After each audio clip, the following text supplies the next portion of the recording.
overall impressions of the scrimmage?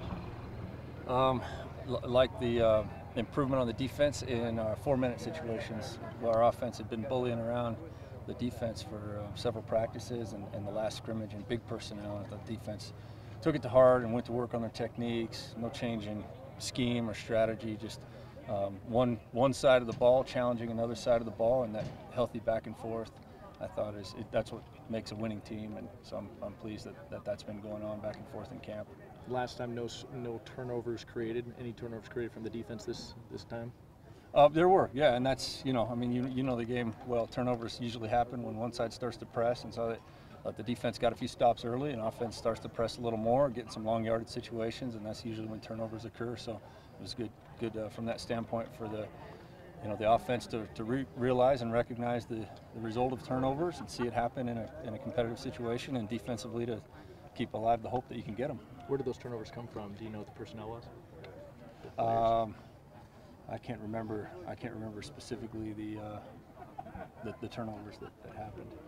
Coach, there was a parent that leveled some pretty big accusations at coaches and you. Have you heard those comments? I mean, yes. Would you like to address them? Sure. Yeah. I mean, I'm not really address the parent, but it's about Beau. Like, you want to talk to a passionate dad, talk to my dad. Like, and I'll give you his phone number. That's dads stick up for their sons. And I understand that, and I'm a father.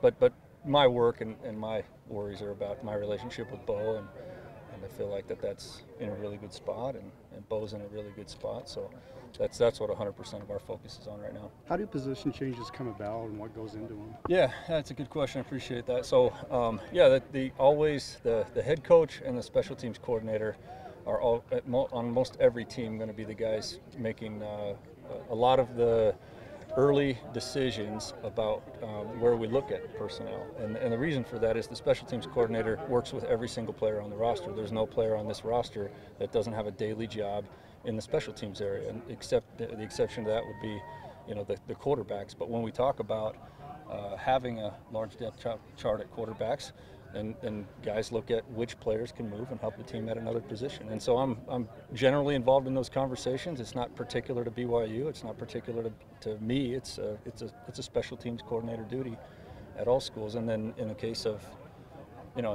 all this kind of stuff that's come to light recently, we were missing an offensive staff for a considerable period of time, and so we felt like that the right thing to do for the offensive players that were being considered as position changes, scholarship non-renewals, behavior problems, academics, good and bad. I had a long list of guys that I met with, or there were over 10 offensive players that I specifically met with. Ituiaki took the defensive side, I took the offensive side, and Coach Sitake was doing head coach duties, and that's generally not those things. I know you've been working with the linebackers, but what have you seen from Beau that encourages you that he can succeed at running back?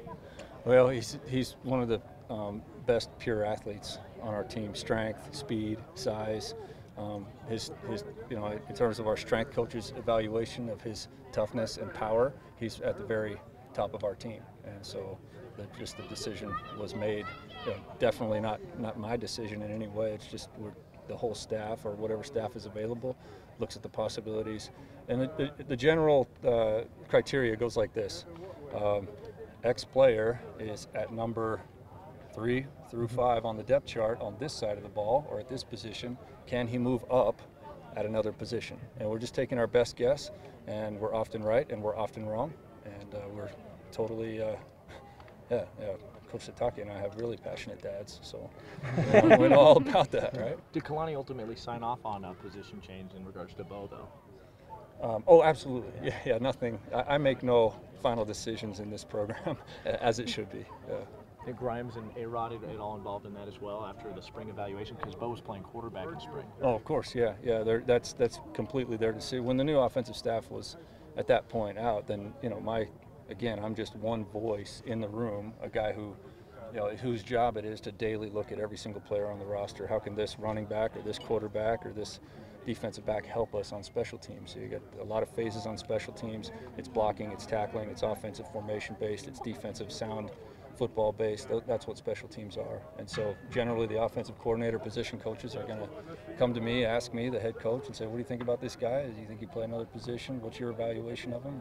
that's how the conversation went. But in most cases, it doesn't even go that far sometimes. The position coach makes a change. So Keanu Sialiapaga moving to offensive line, is that exactly what you just described right It's there? exactly. And generally these things are done over a period of weeks and months, and we talk about it.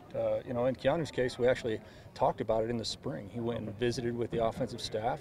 The defensive staff started with him and said, look, we feel like you're not going to play a significant role this year on defense, but you could be a really good offensive lineman. What do you feel? And his thought at that time was, well, can I just keep going throughout the spring and make a decision this summer? And then that's what happened, and I think it was always in the back of his mind. So when he didn't jump up into the two deep at the first week of camp, it was like, let's go. With your look at the specialist, Skylar Southam's, we're hearing that name a lot just for what he can do in the kicking game and just around town and everything. Are you surprised with how well he's been able to acclimate so quickly after a mission, I guess? Yeah, I am surprised because that's hard. I haven't experienced it, but I've just seen guys go through that, and I think it can be hard for a skill player, and a kicker's a skill player, to get back those skills. It's one thing to get back in the weight room and get back in shape. It's another thing to get the skill level back up, and he has done that really well. So I hoped that it would happen, and it has. Coach, last year Fred was the clear leader of the linebackers on the field. After these two scrimmages, is there someone that's emerging in that linebacking core as a guy that can be like that? That's an interesting dynamic because clearly, as far as like a linebacker play goes and knowledge of how linebackers communicate with secondary and defensive line, Butch is just the more experienced guy, and he definitely holds that role. But with Zane coming from the defensive backfield, he's able to make some calls that safeties used to have to make, and he's able to speed up our defense quite a bit. And then the same with Shunna. He understands the front play. He's been a front guy, and he brings such physicality to what we do. So my hope is that we really have our the first three guys out there that all bring great leadership, and then they can teach some of the younger players in the room to take over when they get in the game.